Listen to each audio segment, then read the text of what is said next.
Welcome to the CFBDynasty Podcast with hosts Matt Knowles, Brian McElfresh, and Doug Gravely. What's up, everybody? We are Matt-less today, so you get the intro from BMAC, but we are so excited to be one show away from our early 2024 college fantasy football rankings unveil.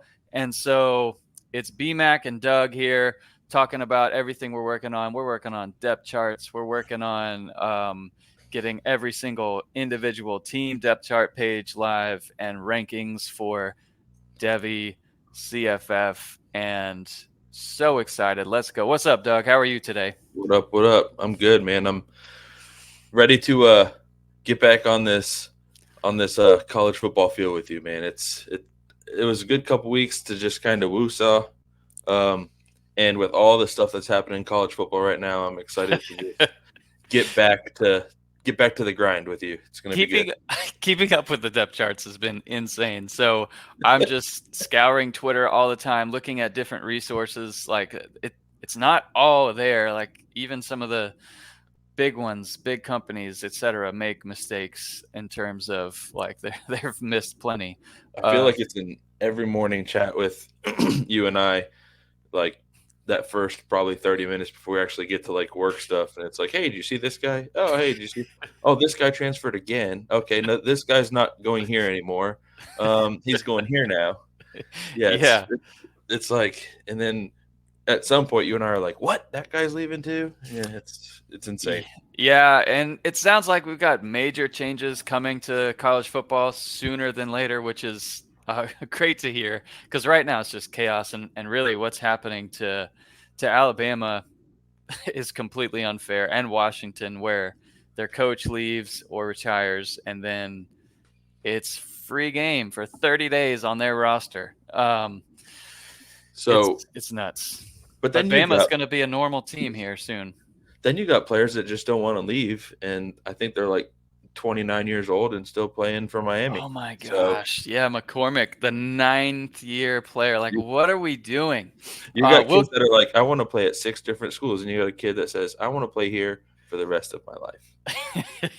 Pretty soon, a lot of that, the COVID year, things will go away. Not fast enough, if you ask me. But how did we ever get to 9? That doesn't make any sense. We picked on Frank Harris last year. Now I feel bad.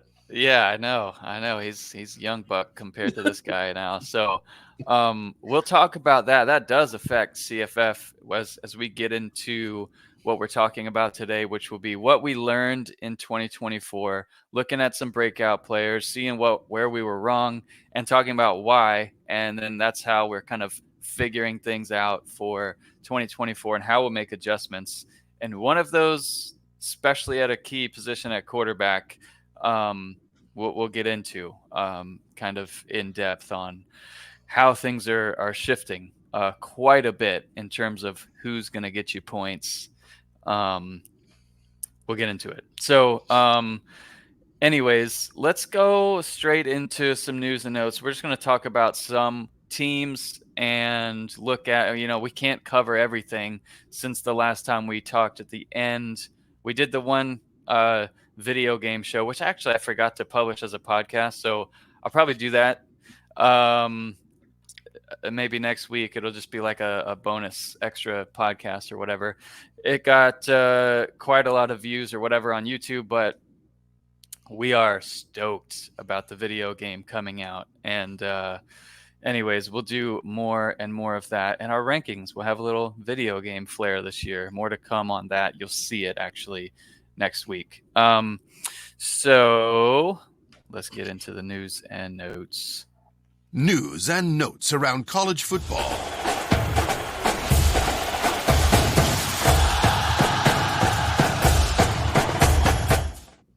Man, I tell you what, I missed the music in between. Like, you seem over here nodding my head, and I'm like, all right, let's get it. Because back in the day, last year, it feels like back in the day, news and notes, I started talking about injuries. Now we get to talk about fun stuff. I'm not the Debbie Downer right now, so this feels great. I'm not the, yeah, I broke his femur, Hey, let's talk about all the fun, exciting stuff that's happening now. So All right, who are we getting into? let's. I think we should roll with Missouri first. Team, we're going to talk about a couple teams here that are making some ginormous moves in the transfer portal. And obviously Brady Cook staying at Missouri. One of the biggest issues for him, even though he was great last year, was there were many games. I know we watched some together where he was running for his life. And man, they've got some offensive linemen coming in that are great. They're now, I think Proctor's now crystal balled from Alabama to go to Missouri, which would be a That's huge one. crazy because everyone thinks he's going to Iowa because that's what he was down to. That's where he's from, whatever. And of course, being a bitter Gator fan, who needs O linemen, like I was like, oh man, why can't Florida get involved with this? Oh, he's just a lock to Iowa. We're not going to be a factor. But now he's crystal balled to Missouri. Yeah, it's insane to me. So with the help of their O line, we chatted about it briefly a couple days ago and this morning a little bit. How do you feel about the running back situation? Yeah. So for those of you on YouTube, I'll go ahead and share my screen so you can see the depth charts page, which is a little bit ugly. It's a lot of data. And chaotic and will change by the end of the day. It's chaos. Yeah, the names will change by the end of the day. So we'll talk about Alabama. You can see, like just yesterday, Austin Mack transferred over. We moved him into the quarterback 3 slot there because he'll be a factor for Alabama at some point and is a definite CFF stash if you're in a dynasty league. But anyways, let me scroll down a little bit and just show you this. We try and keep as up to date as we can. You'll see all the recent moves there. And hey, if you see anything wrong at all, hit me up. Hit us up on Discord. Hit Doug up, whatever. Let us know, and we'll get it up to date quickly. We're trying to do everything we can every day to keep this up to date. We've got some freshmen in here, and there's some that have got more love than others, like more research. For example, down as I scroll down, you'll be able to click on like the team of choice here and go to their specific team depth chart page. So I clicked on Florida, and then you'll see in a second when I'll pull it up, but you'll see the different positional rankings right there that we have. So we got 6 receivers deep, 3 running backs, 3 quarterbacks. And what this does serve as is like the foundation for our little,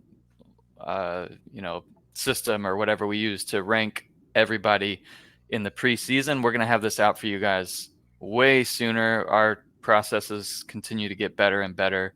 So yeah, this will reflect, quarterback Graham Mertz, DJ Lagway, Clay Millen, who just transferred over to Florida within the last 7 days or so.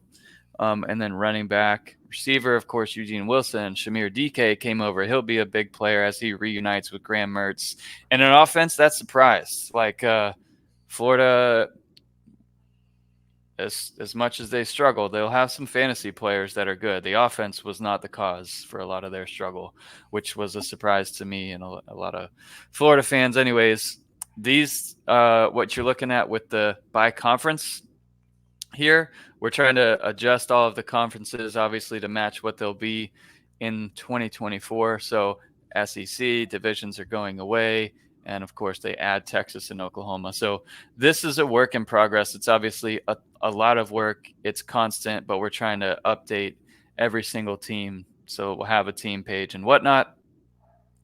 Long-winded segue back to what Doug wanted to talk about, Missouri, specifically running backs. So Missouri, yeah, we got Brady Cook back, but 2 transfers coming in to cover up Cody Schrader's hole where he's graduated and exhausted eligibility. Somehow it's happening to some people. They're able to exhaust their eligibility. But Marcus Carroll comes in after having a big year. Nate Noel had some injury issues, but was great at App State when he was healthy and playing. Both of them come in to what should be a better offensive line, a running attack that is good. And this sucks, man. This gives me total vibes of Ohio State, where you've got, two potential great CFF backs now that we were excited that Travion Henderson was going to be healthy, hopefully, and be the lone running back one. But then Judkins transfers to Ohio State. So it's really similar feel at Missouri to me, where none of these four that we're talking about at running back for either of those teams will be really highly rated by us. And really you'll be reliant on somebody getting injured for fantasy success, at least. Great for the teams. Obviously, if you're a Missouri fan, you're hyped. If you're an Ohio State fan, you're hyped. CFF, you're not missing the beat. No matter who's on the field, you're not. Yeah. I'm curious. Ohio State is on our list to talk about a little bit. I'm curious, after all the stuff I heard about Judkins, how that relationships are going to form there, because Henderson's going to get his carries, and Judkins wants to be the guy, and if he's not the guy, for lack of a better term, he gets a little pissy. So that was the rumor. How that's going to go. Yeah, what Doug's talking about there or referring to was there's a lot of people, and they were showing highlights of him just yelling at O-linemen and stuff, where he was just super selfish.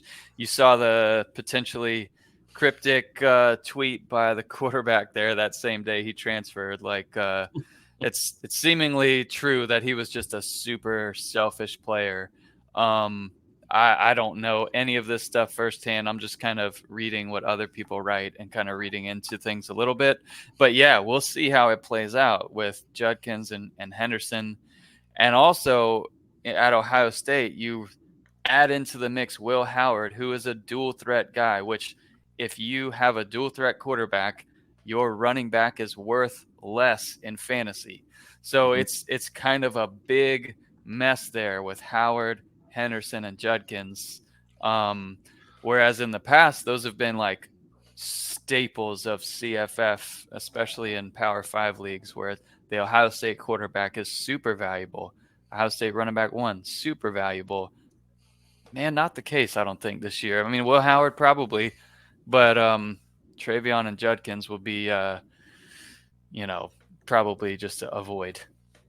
And that's tough to say too, because if you're in a league like we are, where we get our guys and they go pro, you want those guys because both of them have pro talent for sure. Right.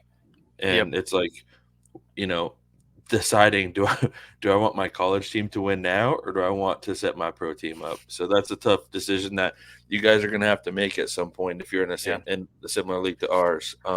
In Debbie, though, I want to keep this. It's not affected. Obviously, it might even be better. There'll be a little less tread on the tires for both of those guys. Although Judkins has been a workhorse for Ole Miss, but let's go ahead. Oh, I was just going to say that now that kind of opens the door at Ole Miss to talk about them a little bit. Like Ulysses Bentley, who was a star in fantasy, like he came out as a breakout player at SMU. SMU? Have some hesitation there. Yes. Bentley. Yeah. And then transferred to be the backup to Judkins. So that was interesting, but he's got the opportunity now. Logan Diggs transfers in. Yep. But I think Bentley's got a shot to be the guy there at Ole Miss again. But that wide receiver core for Jackson Dart is going to be insane. I'll say the receivers are still there, his main guys from last year. Yeah, Trey Harris returns, which he'll have a fully healthy year. Definitely a Devy prospect, really Watkins, good. I think is staying, right? Watkins is staying. You add Antoine Wells from South Carolina. Maybe they have a better injury program at Ole Miss. Maybe. Wells was banged up last year. And when he plays, though, he is elite. I know Texas wanted him. Ole Miss got him. Ole Miss has kind of had their way. They have the number one portal class. So this is stock up massively for Jackson Dart. Not only do you lose what people are saying is a selfish running back, you are going to probably just throw the ball more. I'm thinking this is going to be more of a what you would expect an old school Lane Kiffin offense to be, where he's taking shots down the field to open it up. And Trey Harris, Antoine Wells, Jordan Watkins, I think all have CFF value in the new year. But I love where things are going for Jackson Dart.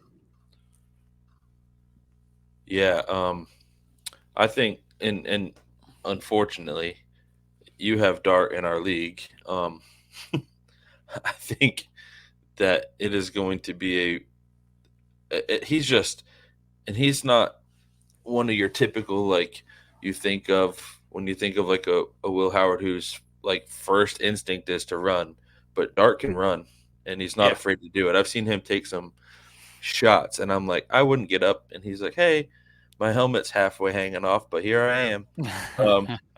But yeah, man, a guy like that on your team, leading your team with the talent on this team, is going to be intense. You talk about them. We talk about them having the number one class, and it's between them and surprisingly Texas A&M, who keep like flopping back and forth between 1 and 2. But yeah, man, we'll get into another team that's moving up those rankings pretty quick here.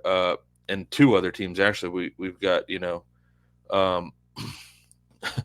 Colorado and Texas are both sliding up those rankings super quickly for transfers. So yeah, let's hit those teams, and then we can kind of get into it on today's hits, misses, and analysis for 2024, things that we learned, all that stuff. So 2 quick teams to talk about for CFF. Shedeur Sanders, when he played great, was great. And if you watched Colorado, a lot of people rooted for them or against them, but whatever. Shedeur Sanders, he can ball. And now that they've got a totally revamped O-line, more talent, there's an opportunity there for Shedeur to be a top 5 fantasy quarterback, I think, pending the schedule. Like, I haven't got to that point where I've evaluated Colorado's schedule for 2024 or anything like that, but I love what Colorado's doing. But then you back the better O-line up with the returning running backs who will be a year into the system. And then if you got Will Shepherd coming over from Vanderbilt, and he would be a great get for anybody. Like, he's a veteran, like an incredible route runner, great hands, good blocker, all the things. Like, he's a total veteran receiver who will step right in and be great, just like they had a couple receivers out of the portal do last year. And then LeJontay Wester coming over from FAU. Another one who will be immediate impact. Like, those 2 guys should get a ton of balls thrown their way. The whole wrench to me is how much do they use Travis Hunter, the elite talent that is Travis Hunter? How much do they use him at receiver next year? That's going to be interesting. What do you think about Colorado? Man, you know me, in last season I was quick to hope they fail kind of team. You're so mean. Well, such a hater. I don't know, man. It's kind of fun to watch a team with so much hype kind of fall on their face. But, at the end of the day, Deion's a guy that these kids want to play for. He's great for the name, image, and likeness of a player, honestly, which is huge in college football anymore. But, man, again, their biggest struggle was their O-line, and you saw that in their running game. You saw that in how many times Sanders got hit. And now, if they can protect him for 3-4 seconds like some of these other quarterbacks are, with a Will Shepherd in that lineup, a Wester who I would imagine is probably going to slide into the slot. He's dynamic. Yeah, absolutely. And then Travis Hunter, or even some of their freshman receivers from last year that played well when Hunter was hurt and stuff. Like, I expect is it McCaskill to take over RB1 just because I think he's too dynamic not to be RB1. But with a And he better was O-line, hurt going into the last year. A lot of people are going to forget about yeah, that, but he was elite in fantasy a, a couple a years good ago. O-line and, in my opinion, a weaker conference that they're going to be playing in. Yeah, they were not. Could potentially be a backseat playoff team this year. Honestly, They were not able to even try to run the ball last year. So let's quickly go through Texas. And at so Texas, you've frustrating. got Arch Manning returning. Everyone's hyped. All right, he'll be the backup to Ewers again. And that wide receiving core is going to look totally different. And One of the it's getting guys, better every day. yeah, they have unlimited scholarships. Apparently, it's like a new video game glitch or something where they're able to have 105 scholarship players. Everyone else is still at 85. But Oh man, one of the breakouts was at running back, Jonathan Brooks. Now he's going to be drafted probably in the second or third round in the NFL draft this upcoming year. But Cedric Baxter takes over as RB1 pretty clearly. And I think he's going to be a top 10 fantasy back for me. Because you've got the perfect confluence of events here where you've got Quinn Ewers, who is the prototype or the pocket passer archetype. And then you've got Baxter, whose great hands can catch out of the backfield, and he's not going to be sniped in the red zone when it comes to running the ball or on the goal line. So I love Baxter. Of course, you pair it with the O-line that Texas has, and he's going to be super high for me. We'll see where you have him when the rankings come out. And then a receiver, new look. You got Isaiah Bond coming over from Alabama. You got Matthew Golden coming over from Houston. Jonte Cook going into his sophomore year, and DeAndre Moore going into his sophomore year. we got one more. And they're still trying to get Ryan Williams, etc. And Silas Bolden just transferred from was it Oregon State? Yeah. So Silas Bolden just transferred there, who was a 4-star kid.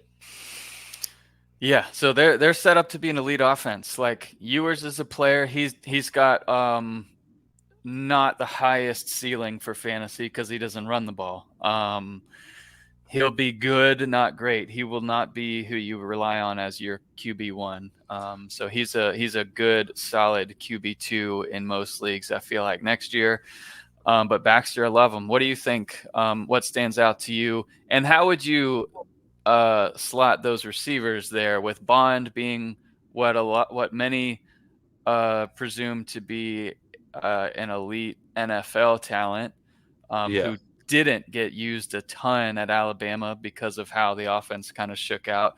Golden, who we expected to take that leap as wide receiver 1, but didn't quite fill those shoes at Houston. And then you got Jonte Cook, who, in spots played really well and is, the perfect combination of size and speed at wide receiver. How do you see all of this shaking out for Texas? Like I said, with Silas Bolden there, you've got 4 3. We're not going to mention Jonte Cook right now because he wasn't, but you got 3 kids who were or are at some point, they were wide receiver 1s at their schools or expected to be. And then Nye Black, tight end from Alabama, just transferred there as well. So you've got some talent on that roster. It's going to be – so the SEC this year is going to be tough sledding for sure. And I think – and this may be a super way too early prediction for me, but Texas might be proving to be one of the teams to beat, them and Ole Miss, honestly. Mm-hmm. It might be Texas and Ole Miss as the teams to beat in the SEC. Yeah, I like it. And so Silas Bolden, for what it's worth, since you're bringing him up, I didn't even know about this move. So he's 5'8", 157. He's going to play the slot and would be less of a fantasy ranking for us. Like I don't say with heavy confidence that Golden will beat out Cook for wide receiver Right. 2. We'll see how things shake out. That's going to be one of those things I can't wait to kind of see. Like Jonte Cook is an elite talent, and a lot of guys will take that jump to the sophomore year that we expected from Golden. Didn't quite get, although he put up some good numbers, but not what we had hoped for. So that wraps that up, right? So let's go ahead and get into some hits, misses, and we'll start everything talking about quarterbacks and then get into kind of what we're looking at, what will change the way we rank players in 2024. So give us the first breakout player, Doug. Who do you want to go to first? Listen, I'm gonna go close to my heart with the breakout player for me. We'll go rapid fire here, a lot. by the way. And it's Byron Brown from South Florida for me. We had him at quarterback 245. We were wrong. And he went QB4 to end the year. Yep. So he was only drafted in 18% of leagues, and his ADP was 213. Now, on these breakout players, this underscores the importance of any redraft league nailing it on the waiver wire pickups, because you'll notice the draft percentage of these, like Haynes King. We'll talk about another one of your boys that you cut going into the year, and I also backed up that advice because I thought Georgia Tech. In the words of B-Mac, shoot me. Yeah, he was drafted in what, I can't quite read that number. What percentage of would be a dash and a 0%. 0%. Drafted in 0% of leagues. His ADP was null. He ended up QB9. We had him ranked as QB 96. Think about this for a second, B-Mac. On my college team, would have had Bo Nix, would have had Byron Brown, would have had Haynes King, and did I or did I not mention halfway through the season I was thinking about picking up Jordan McLeod from JMU? Yeah. That would have been pretty serious there, but we all make mistakes. But here's to sucking. So Haynes King, was a big one. Diego Pavia, New Mexico State. He's another one, and he just transferred. He finished QB8, drafted in only 15% of leagues. His ADP was 261. He's at Vanderbilt now. So that'll be real quick. I have breaking news for you. What's up? Alabama freshman quarterback Julian Sayin entering transfer portal. What? Wow.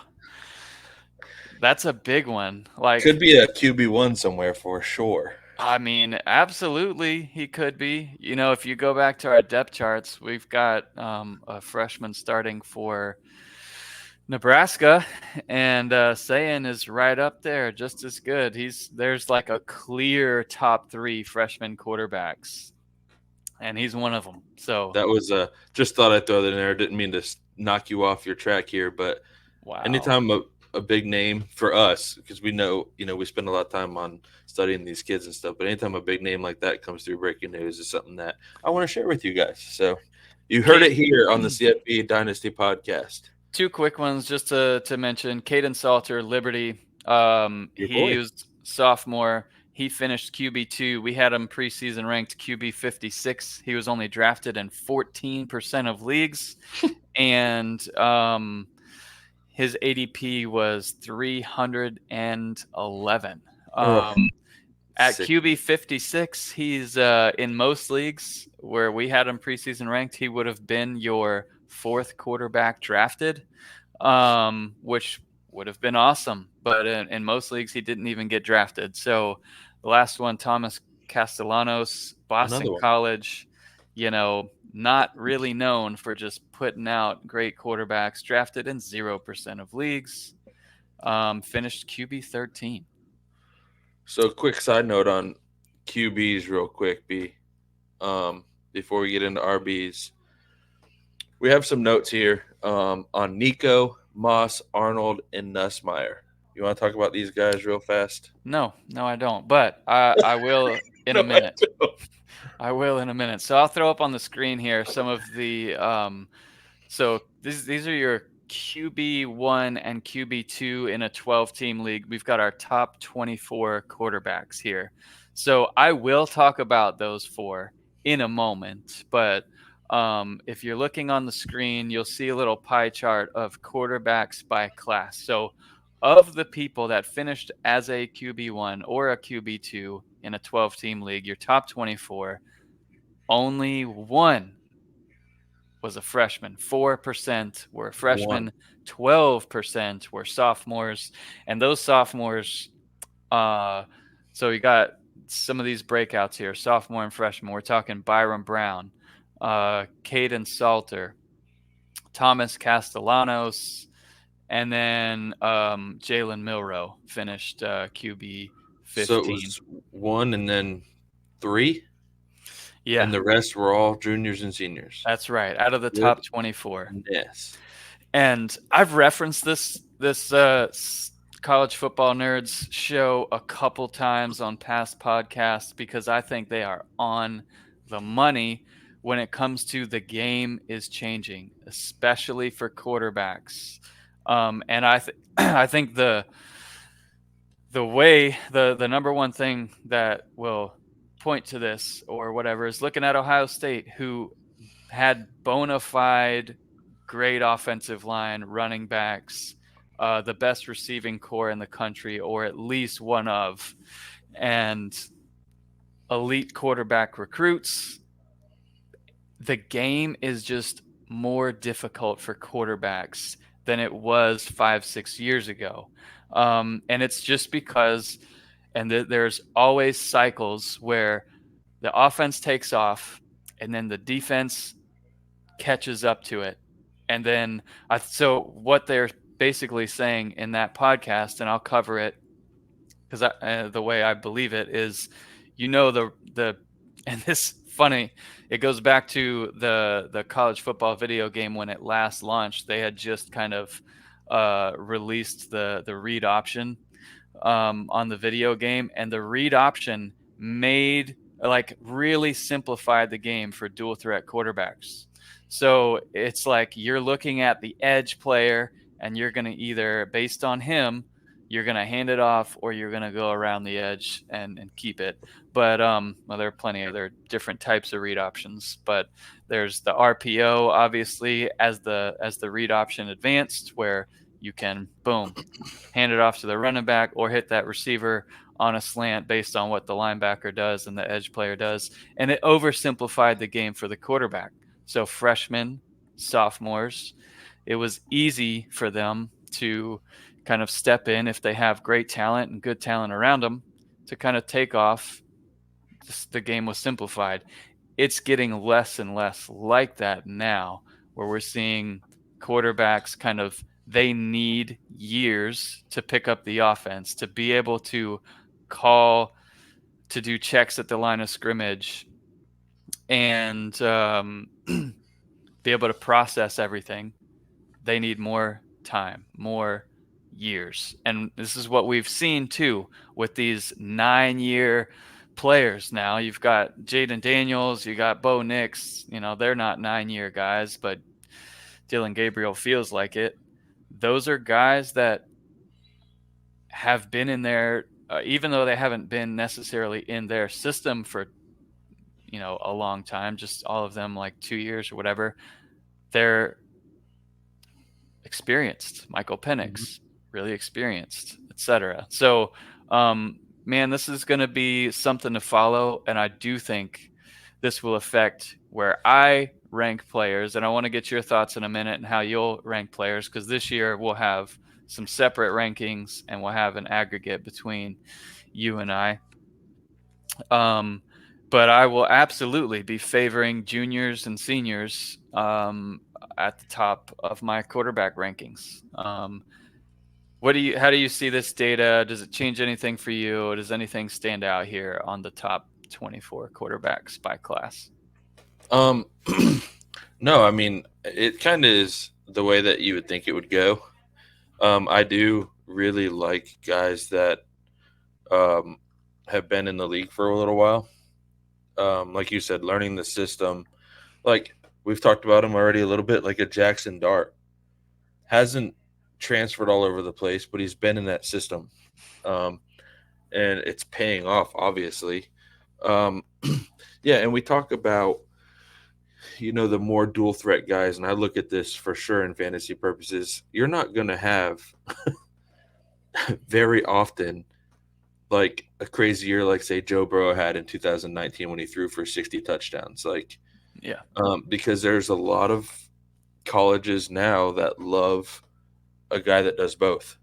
We talked about Byron Brown as a freshman had over 800 yards rushing and 11 touchdowns.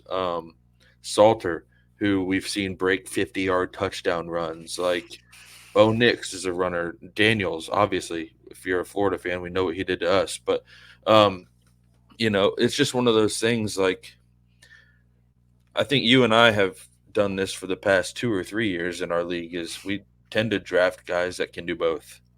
So it's also a risk reward thing. Like the Dylan Gabriels of the world, when it comes to the draft, is boring to make that pick. But if you're in a redraft league, I'm taking all juniors and seniors, and then of course your statistical anomalies like a Byron Brown or a Caden Salter. You're hoping to lock down one of those off the waiver wire, because there will be those every year. You just got to pick the right one in the right system for that year. Like, for example, look at like a J.J. McCarthy in the Michigan offense. A great potential NFL talent, they're saying, but not a fantasy guy in college football. Can I also ask you this? When you're thinking of a college dynasty league, how much does the portal just kind of screw you year over year when you have a player? Ulysses Bentley was an example, but there are a million examples this year of like players that are set up to be a star at their small school or whatever. Let's talk about Penny Boone, for example, going from Toledo to Louisville. He could be the guy. He could just simply be in a timeshare this year and be a waste for fantasy, but we see that a lot. So why waste, if you're in a dynasty league, why waste a draft pick on a young player on a group of 5 or currently defined group of 5 team when you might get them for a year? You might as well draft a senior or a junior that's kind of stable. So, man, I think for this it can be looked at both ways. Like, are you fighting for a championship that year? You know what I mean? Right. If your team is set up that year, yeah, go for it. But if you're like in a rebuilding stage, I kind of like the unknown. Like for me, I mean, it bothered me like with like an Isaiah Nayer going from Wyoming where he was the guy to Texas to where he got hurt, then he got healthy, then he still wasn't even on the playing field. But man, I think a lot of it honestly is you got to go with the known. I think a lot of times anymore. Yeah, everybody loves the unknown, right? That's the fun part when you're ahead of everyone else in your league, or you draft that guy that people are like, who are you drafting? And then you look back week 4 into the league, and you look back at the draft and you're like, oh, look at that guy I got in the 9th round. The rest of you are idiots. Anyways. And then you draft that guy in the 1st and you're like, I'm an idiot. All right, so let's transition to running backs, and then we'll close out with receivers. So let's take a look here at running back. Some of our breakout players, which Genty for Boise. This one kind of stabs me in the chest a little bit. because I just had that feeling about him going into the year that he was going to be better than Helani. But everything had Helani.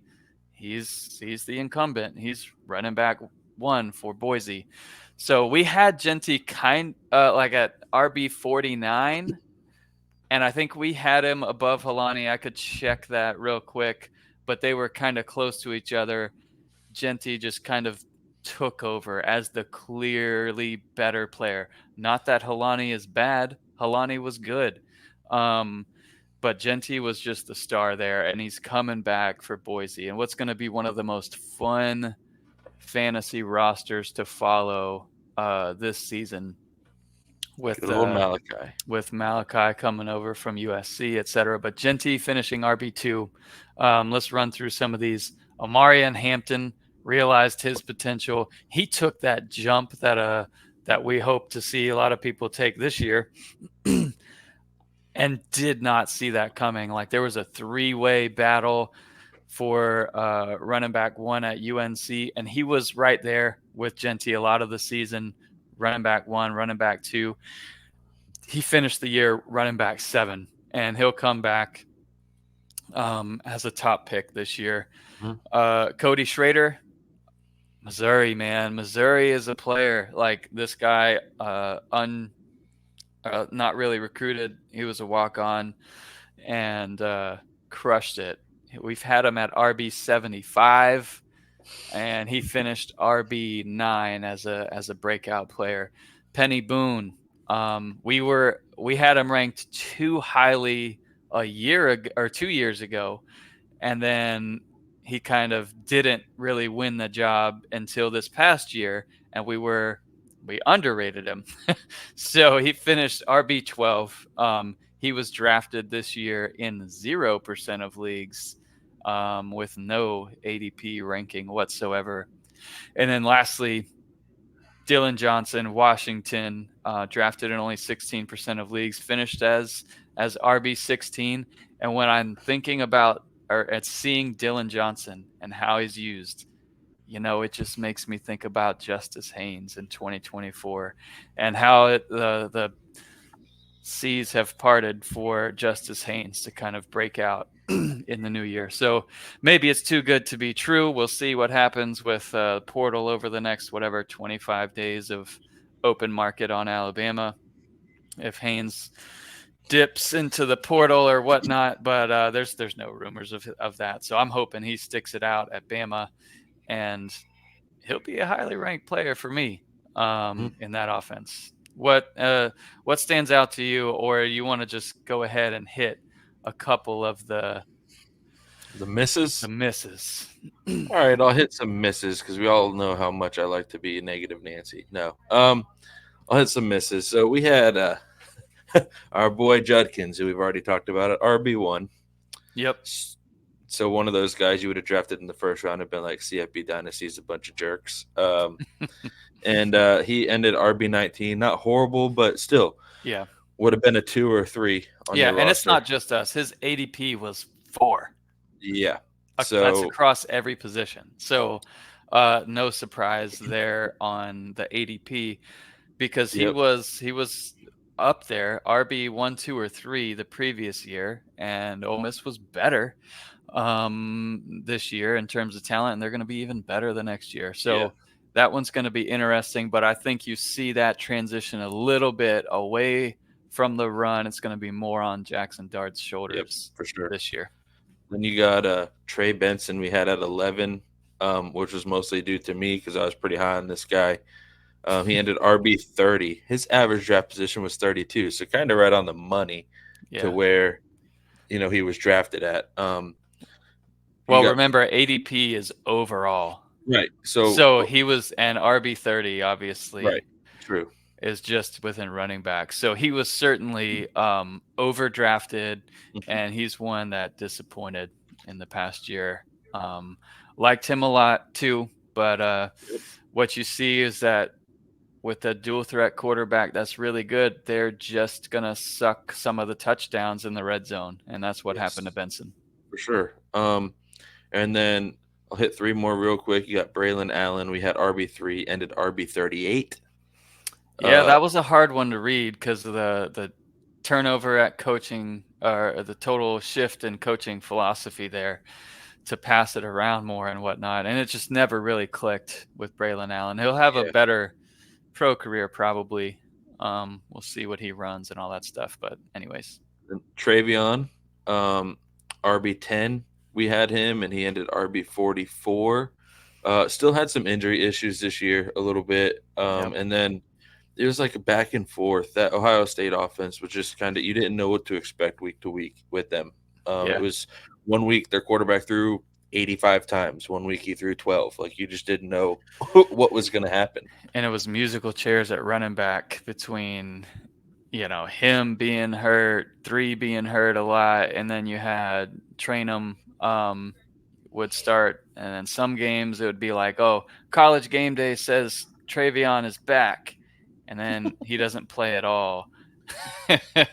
And so on our Saturday morning show, that certainly caused some chaos. We were able to save some people. Oh yeah, for sure. On some of Well, those, you got, but it was rough. College Game Day worried about eating Oreos and kicking field goals now. So then you got Will Shipley we had at 5, who ended 56. And part of this, yes, there were some injuries, but part of this was the emergence of Maffa this year, honestly. But yeah, like Maffa got a lot of goal line carries, things like that. So it kind of took a lot away from Shipley, which you would normally see like, hey, we're going to give the ball to Shipley 45 times today. Mm-hmm. And it just didn't happen this year.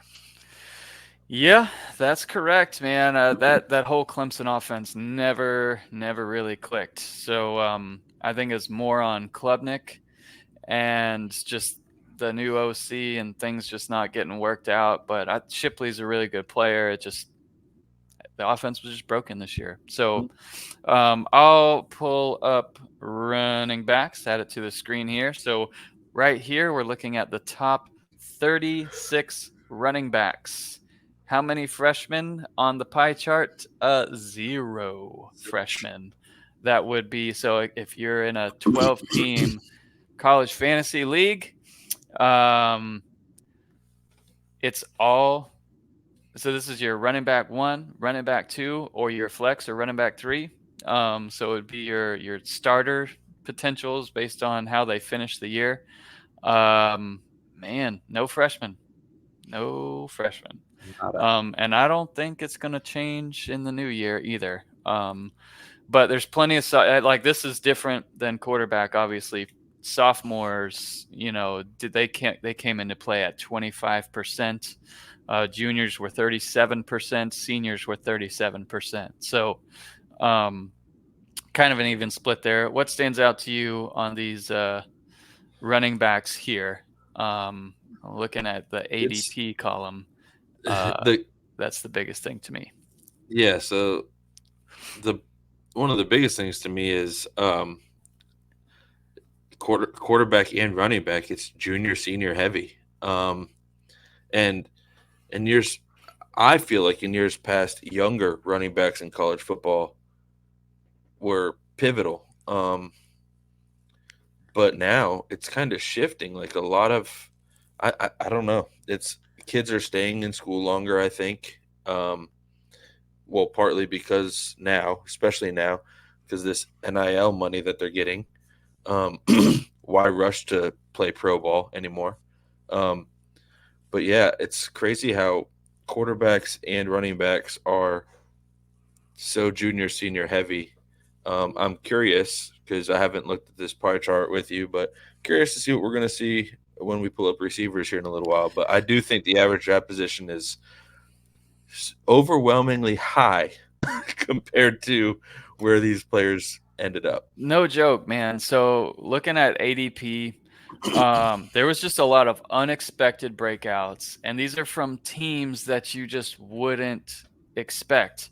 And we're seeing that maybe it's a portal era kind of thing where there's just a lot of turnover, and it's harder to predict running backs. Like, okay, whatever, we nailed Blake Corum, but Michigan is super stable in who they are and their identity. Corum was kind of a known commodity. The O-line was one of the best in the country. And so, yeah, he finishes RB3. I think we had him rated higher than everyone else at RB4 going into the year. But Genty, his ADP was 149th. He finished as RB2. Ollie Gordon, his ADP was 133, and he finished RB1. Ray Davis at Kentucky was really good. Kamani Vidal at Troy was really good. Amarian Hampton, his ADP was 254. Like, yeah, there's some great value. And I do think it's going to be easier to predict, though, in 24, where there's less turnover. A lot of the top guys are coming back. So I think this is an anomaly season. But you could say, oh, maybe it's the portal era, and it's just harder to predict. I do think 24 will be more stable. Yeah, it'll be more stable, and I'm excited for our CFB Dynasty community to see the different work we're putting in this year to hopefully help close the gap a little bit on these ADPs and where these kids finish, because we're doing some different work this year to hopefully help it be more accurate on our end, for sure, as opposed to a lot of things going on. Oh, it's fun. Yeah, I can't wait to show that and look at all the trend data we have. So, all right.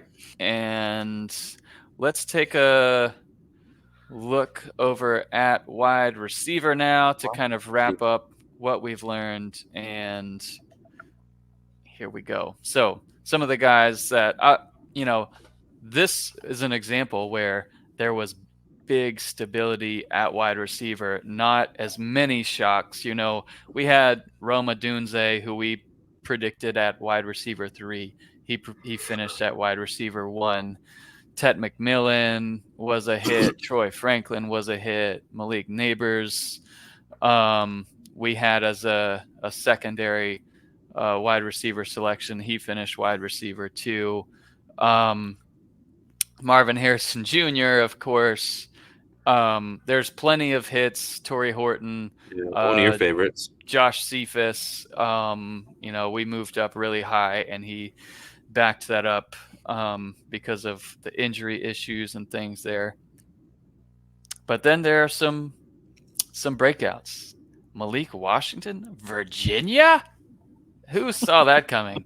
Nobody, because his ADP was no, and he was drafted in 0% of leagues. We had him preseason ranked at wide receiver 217, and he finished wide receiver 6 out of nowhere. Jalen Royals, his breakout year was seen by nobody because his draft position or his ADP was nothing. He was drafted in 0% of leagues, and he finished wide receiver 9.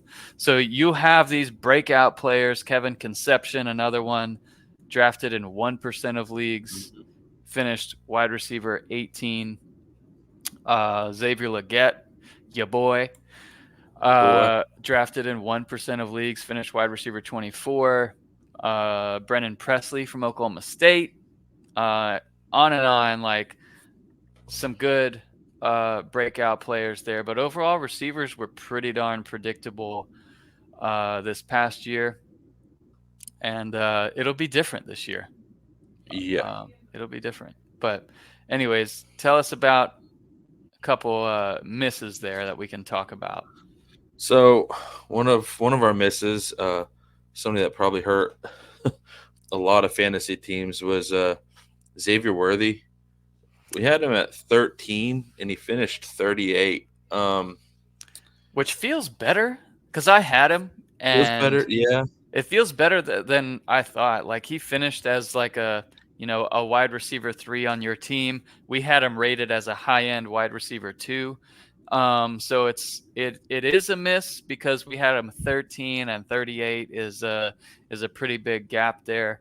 But him finishing wide receiver 38 is kind of surprising to me that it was that good, because having him all year, it certainly didn't feel that way. They didn't get a lot of touchdowns, and there were a lot of deep ball misses. It's going to be an interesting one to see how he does in the NFL, if he's able to stick and whatnot. But he'll be drafted in the top 3 rounds because he's a really good talent. But and that's then definitely a miss. Malachi Corley from Western Kentucky, we had at 2, and he finished wide receiver 22, which is, a pretty big gap especially if you have him at 2. Yeah. And then there was a lot of returning there that was gone in 2022. For example, Austin Reed in the same offense had 602 attempts. That was down to 470 attempts, which took his yards from 4,700 in 2022 to 3,300, and was 9 less touchdowns. So, had they thrown the ball at the same clip, things would have worked out differently, and that would have been probably a hit. But yeah, man, he ended up averaging 17 fantasy points a game, and his ADP was 7. So he was a first-round pick, and you're not happy with a wide receiver 22 finish out of a first-round pick. Yeah, and then I'm going to hit 3 more that are pretty far down the list. We got Sam Wigglers. We had him at 10. Ended at 159. That Ohio offense as a whole was a disappointment. So, and then we've got Egbuka. We had at 5, ended at 186. Yeah, injured. Yep. And then Matthew Golden, we had at 8, ended at 169. So there's always gonna be, those players that it's like, what happened, what's going on. But man, these injuries, and there's one that kind of hit for me. Elijah Badger. We talk about these kids transferring when they're the guy at their school, and then they go to another school, and you're like, okay, this could be good, but it ended really bad for me. Like, we had him in the top 30, I think, and he ended like 186 or something like that. So it's like one of those things where it's like, man, this transfer portal, for me, in my personal experience with the transfer portal, is more often than not, it kicks me in the rear end. Yeah. Then it's like, yes, I'm excited about this guy going here. It usually ends up kicking me in the butt. So, all right, as we go into the top 36 wide receivers by class, since you haven't seen it yet, I'll put it up on the screen. Can you get, or you have seen it probably, actually. Never mind. What's that? I was going to have you guess the percentage. I haven't seen it. I haven't even looked at the receiver side yet. All right. So, what is the top top class for wide receivers? If I could guess based off like this year with like players like Neighbors and Franklin and Odunze and all these, I'm going to go junior. Yep. What's the percentage? Oh, let me throw out 60. 54%, which is high. It's higher than every other position. A dominant class. Look at that pie chart. Look at that beautiful pie chart there. Look at all the blue. 54% for juniors. And I think this underscores the fact that it's a premium position in the NFL. And if you're really good, you leave as a junior. There's plenty of opportunities to go around to receivers in the NFL. So taking a look here, 25% were seniors, 54% were juniors, and then 16%, which this goes back to the quarterback conversation of, if you're an elite wide receiver, yes. If you're in the right position, yes. 16% sophomores, 4% freshmen. Again, going heavy juniors and seniors. And I think at least my rankings will reflect that as we launch them next week. But Rome Odunze, Malik Neighbors, Troy Franklin, Brian Thomas. We have Tet McMillan as a sophomore, so he was one of the ones, but we projected that. Luther Burden as a sophomore, we had him ranked pretty highly, so no surprise there. Elijah Surratt at JMU, definitely surprise, drafted in 0% of leagues. Kevin Conception was the freshman. He finished up there, wide receiver, I think, He 20-ish. was 18. 18, yep. But anyways, what all stands out to you here? I think this was a pretty predictable position. Certainly, as always, there's your breakouts, your Colin Lacey, etc. Yeah, to me, wide receiver was the easier position because you kind of knew based off previous years what was going to happen and where. Now, it gets hard when there's quarterback turnover or something like that. But an example would be LSU this year. So the receivers, Brian Thomas to the NFL, Malik Neighbors, NFL, Jaden Daniels, he'll be a top 5 pick in the draft. You got Nussmeier coming back. You got CJ Daniels transferring over. And then you got Kyron Lacey maybe taking over as wide receiver 1. You love Nussmeier and what you've seen from him so far. We have the bowl game highlights up for him, as well as the other, we've got Nico Imaliava, et cetera. LSU, how will you, with a full turnover of talent, at all the skill positions except for tight end, how do you see that playing out? How are you going to rank them in general, using this data, knowing the potential? They were the top scoring offense. You'll expect them to come down a bit. Yeah. I think to me, I think Daniels and Nussmeier are the top 2, and after that, I guess for me it's going to be a prove it situation for me on who's up next. Yeah, there. So you got CJ Daniels at receiver. Yeah, CJ Daniels at receiver, and then you got Nussmeier obviously at quarterback. Like those 2 guys to me are draftable for sure. But then after that, it's like the who's who. Like who's going to be the one to step up and take that wide receiver 2 position, or whatever. But that's why the picks that we do partway through this season, where we have 3 picks, are so beneficial for in our league, because you can kind of wait and see what's going to happen with some of these guys. But yeah, I think it's CJ Daniels, Nussmeier, and then kind of a waiting game for me after that. Yep.